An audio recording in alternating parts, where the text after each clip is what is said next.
नमस्कार, सोनू ब्लॉग देख रहे हैं आप। मैं हूं आपका दोस्त सोनू निगम। इस वक्त मैं करेरा में हूं और मेरे साथ आज खास शख्सियत जुड़ने वाले हैं। पर्यावरण रक्षक के नाम से मशहूर राजा भैया परिहार, जो हाल ही में कांग्रेस में शामिल हुए और लगभग कई महीनों से कह सकते हैं जिस दिन से सदस्यता लिए लगातार क्षेत्र में जो ताबड़तोड़ दौरे कर रहे हैं, लगातार जो है लोगों से मिलने का काम कर रहे हैं। मेरे साथ राजा भैया परिहार हैं। सर, स्वागत है आपका। धन्यवाद सोनू भैया। जब आप कांग्रेस में शामिल हुए उस महज लगभग 1 महीने हो गया है, बिल्कुल जी। अब किस तरह से क्षेत्र में काम कर रहे हैं? उस दिन के राजा भैया परिहार में और आज के राजा भैया परिहार में क्या कुछ अंतर आया है? क्षेत्र में जो है ना, मैं सुबह से निकल जाता हूँ और रात के करीब 10-11 बजे तक ही वापस आता हूँ। तो मैं क्षेत्र में लगातार मेरे अपने भाइयों के साथ, जो मेरे साथ कंधे से कंधा मिलाकर चल रहे हैं, हम लोग लगातार दौरे पे रहते हैं। क्षेत्र में जो भी समस्याएं क्षेत्र की, वो हम नोट कर रहे हैं और उन समस्याओं का समाधान अगर हाथों हाथ होता है तो हम हाथों हाथ भी कर रहे हैं। अभी हाल ही में करेरा में एक घटना हुई थी जिसमें 6 वर्ष की बिटिया के साथ बलात्कार होता है। वहाँ भी आपने आर्थिक मदद दी। क्या उद्देश्य था? उस आर्थिक मदद का राजनीति करना था या फिर सिर्फ समाज सेवा के नाते? वो तो मैंने सिर्फ समाज सेवा के नाते दी है, जो मैं अक्सर लोगों की हेल्प करता रहता हूँ। जब मुझे लगता है कि यहाँ पे आर्थिक सहायता देना सख्त आवश्यकता है, और अगर वो आर्थिक सहायता अगर मैं देता हूँ और मुझे देखकर अगर 4 लोग और भी देते हैं, तो मैं ऐसी जगह पे जो है ना एक उदाहरण देने की कोशिश करता हूँ कि अभी यहाँ पे जो है ना आर्थिक सहायता देना हम सबको ज़रूरी है।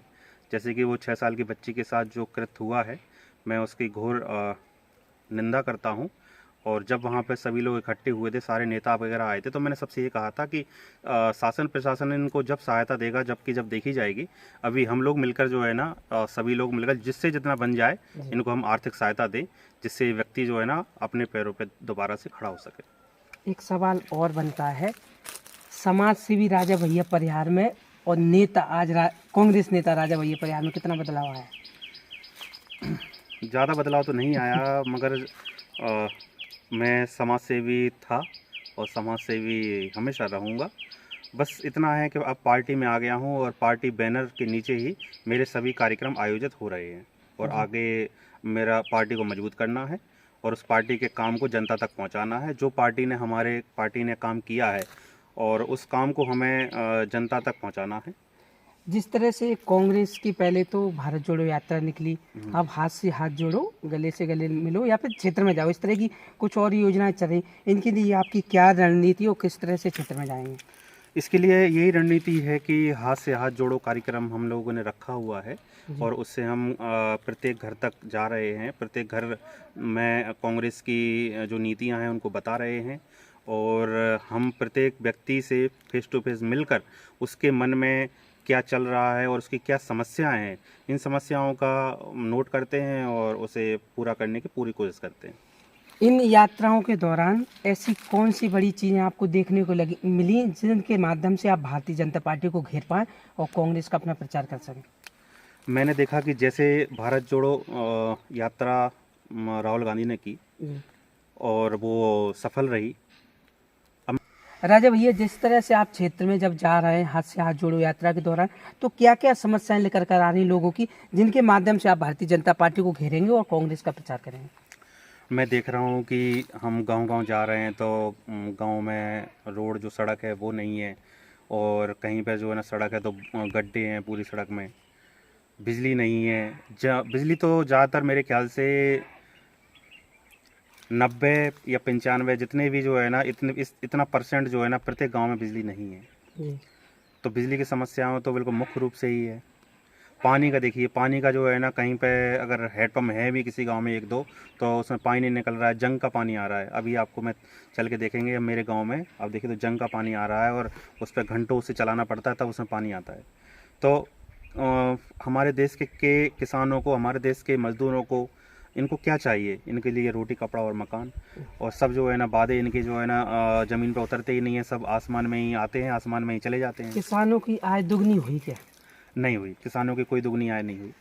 इसको मैं तो कह रहा हूँ कि इनके नेताओं को ज़मीन पर उतरना चाहिए, हवाई बातें नहीं करना चाहिए, और ज़मीन पर उतर के देखो कि आपने जो चीज़ें लागू की हैं, जो किसानों के लिए आपने जो सहायता दे रहे हैं, वो लोगों को मिल रही हैं कि नहीं मिल रही हैं। और मेरा मानना ये है कि पहले क्या था, मैं समाज सेवा का ही काम कर रहा था ज़्यादा। अब मैं पार्टी में आ गया हूँ तो पार्टी का भी काम देखता हूँ। तो मैं देख रहा हूँ कि कहीं भी कोई भी इनकी जितनी भी किसानों के लिए किए गए कार्य हैं वो कहीं भी नहीं पहुँचे, चाहे वो बिजली का हो, पानी का हो, सड़क का हो, राशन का हो, सब जो है ना बेकार है। चलिए, तो राजा भैया मेरा एक सवाल और है आपसे। भारतीय जनता पार्टी जो अपनी विकास यात्रा निकाल रही है, उस विकास यात्रा के माध्यम से वो अपने तमाम काम गिनाने का काम कर रही है, चाहे वो लाडली लक्ष्मी योजना हो, आवास हो, आयुष्मान कार्ड हो, लाडली बहना योजना और निकाली गई। इन सब जो विकास यात्रा के माध्यम से जो वो अपने काम गिना रहे हैं भारतीय जनता पार्टी, उसे आप किस प्रकार से देखते हैं? क्या धरातल पे ये काम हो रहे हैं? नहीं, इस धरातल पे बिल्कुल भी कुछ भी नहीं हो रहा है। मैं देख रहा हूँ कि जो विकास यात्रा निकाली जा रही है, हमारे गांव से तो 2 किलोमीटर पहले ही विकास यात्रा वापस हो गई। उन्होंने देख लिया होगा कि जो है ना गांव में सड़क नहीं है, बिजली नहीं है, पानी नहीं है, और यहाँ के लोग तो बैठे हुए हैं कहने के लिए कि भाई यहाँ पे आओ, हम आपको से जो भी समस्या है हम रखेंगे आपके सामने। तो वो जो है ना बगल का गाँव है बगरौदा, वहीं से निकल गई।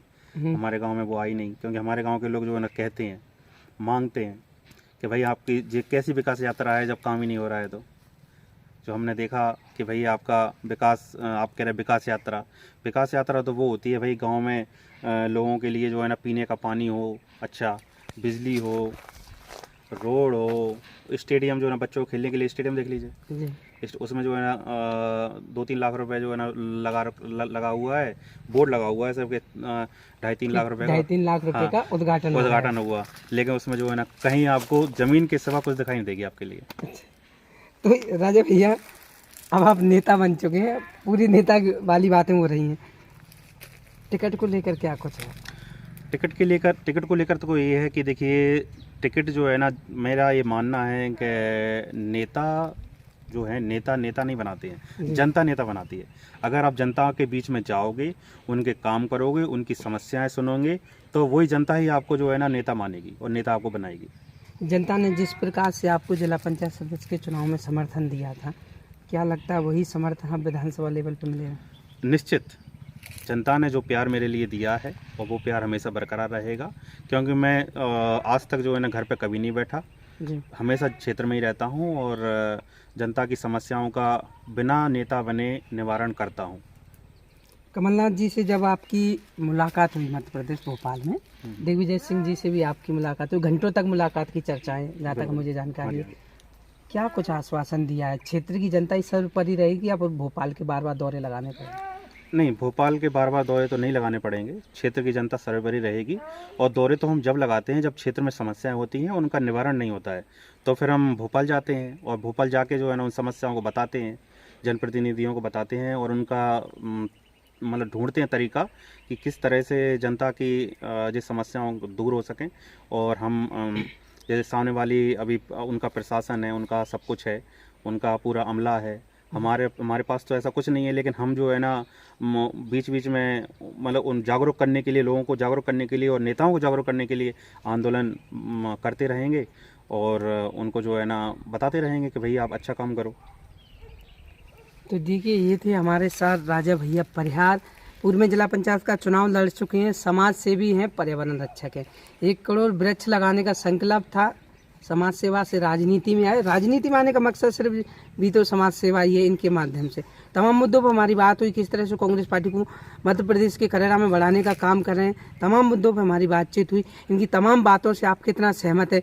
राजा भैया परिहार ने जो कुछ कहा उससे आप कितना सहमत है, वो जरूर हमें कमेंट सेक्शन में बताइएगा। और वीडियो यदि आपको पसंद आया हो तो ज़्यादा से ज़्यादा शेयर कीजिए। बहुत बहुत धन्यवाद।